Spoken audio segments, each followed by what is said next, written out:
December 7, 2025, Pinas Time sa San Antonio, Texas, Amerika.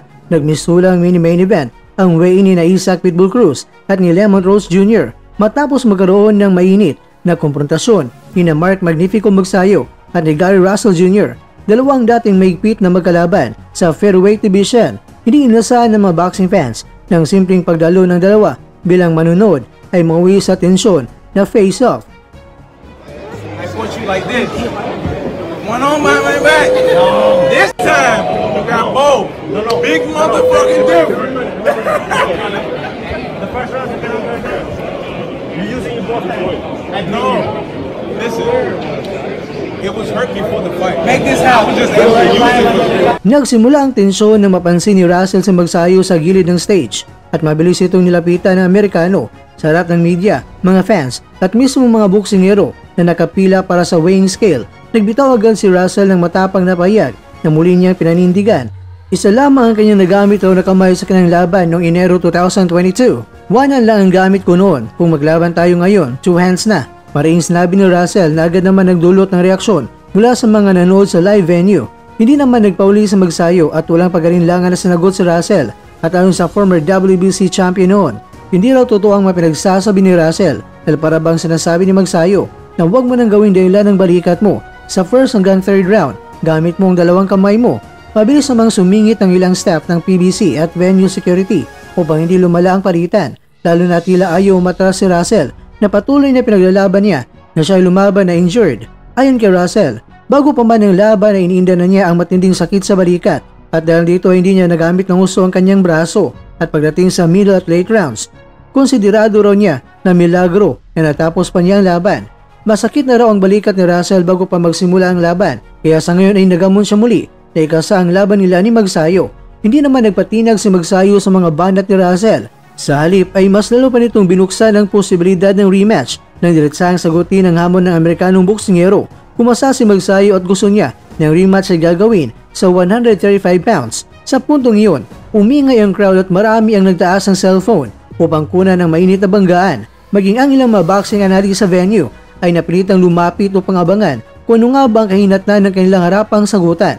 Para kay Magsayo, masasabi nating panahon na upang tapusin ang issue, lalo't ilang taon nang inuulit ni Russell ang kanyang reklamo tungkol sa balikat. Sa pananaw ng Filipino fighter, ang rematch lamang ang makapagpapatigil sa paulit-ulit na dahilan ni Russell. Samantala, nananatili naman ang pagkakahati ng boxing community. May mga sumusuporta kay Russell, sinabing dapat makabawi kay Magsayo at ipakita ng Amerikano na malasog na bersyon niya para malaman kung ano nga bang tunay na resulta. Meron naman naninindigan na tinalo na ni Magsayo si Russell ng patas at ang injury ay bahagi yan ng panganib ng boxing na hindi dapat gawing excuse. Sa gitna ng tensyon mga kwento ng dalawang dating kampiyon, nagpapatuloy pa rin ang opisyal ng weigh-in para sa WBC Interim Super Lightweight title. Itong si Isaac Pitbull Cruz, tumimbang siya ng 138.6 pounds, habang itong si Lemon Rose Jr. ay tumimbang ng 139.6. Pasok sa limitasyon ng parehong boksingero na sa ngayon ay opisyal na magharap bukas sa San Antonio, December 7 sa araw ng Linggo, Pinas Time. Malaki naman ang inaasahan na laban na ito, lalo't kilala ang Mexican slugger na si Cruz sa agresibo at walang atrasang estilo. Samantalang itong si Roach ay may reputasyon bilang isa sa pinaka-technical na mandirigmang Amerikano sa kanyang dibisyon. Ngunit, hindi raw natapos ang intriga ng araw. Isa pang kontrobersiya ang sumabog nang tumimbang si Stephen Fulton ng 132 pounds, 2 libra ang sobra. Dahil dito, kung mananalo siya laban sa kampiyon na si Usyaki Foster, mabawakante ang WBC Super Featherweight World title. Isang malaking dagok ito para sa kampo ni Fulton. Ganun pa man mga kwento, balik tayo sa naganap na konfrontasyon. Nagpainit muli ang usapan tungkol sa posibleng Magsayo versus Russell 2. Ngunit ngayon ay sa bagong dibisyon na sa 135 pounds. Anumang rematch sa pagitan nila ay magiging malaking laban para sa parehong Amerika at Pilipinas, lalo't pareho sila na may nais patunayan. Sa kasalukuyan, parehong nag-a-adjust ang lightweight division ng dalawang boksingero.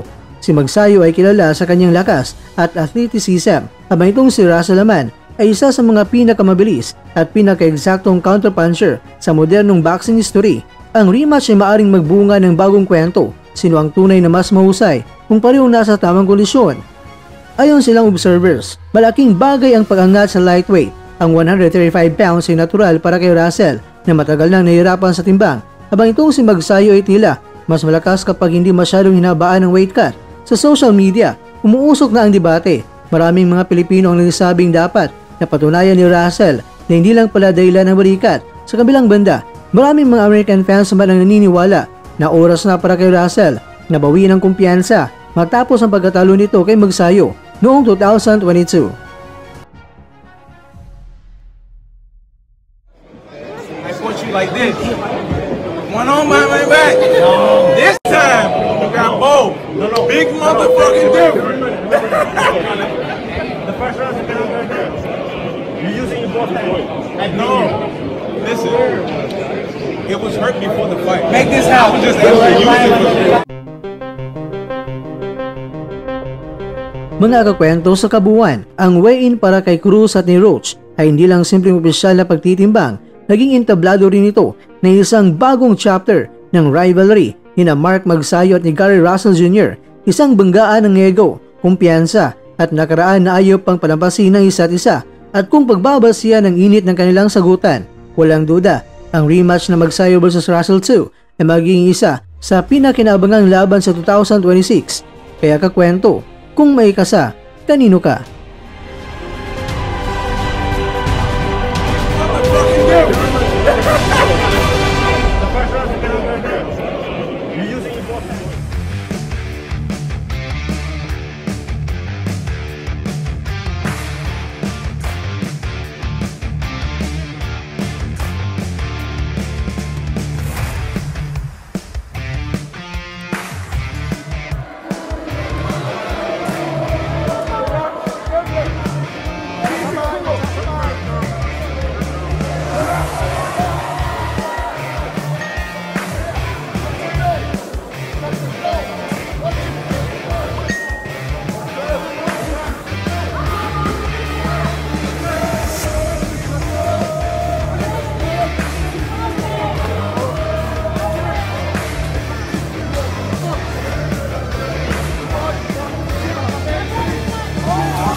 Bagsak! Yeah! Yeah! Go, go, go! Down, down, down,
At dyan, nagtatapos ang ating kwento.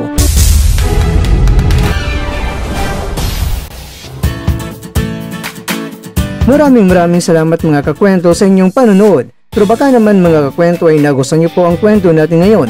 Baka pwede niyo po akong mabigyan dyan ng like, subscribe at pa-click na rin sa bell button.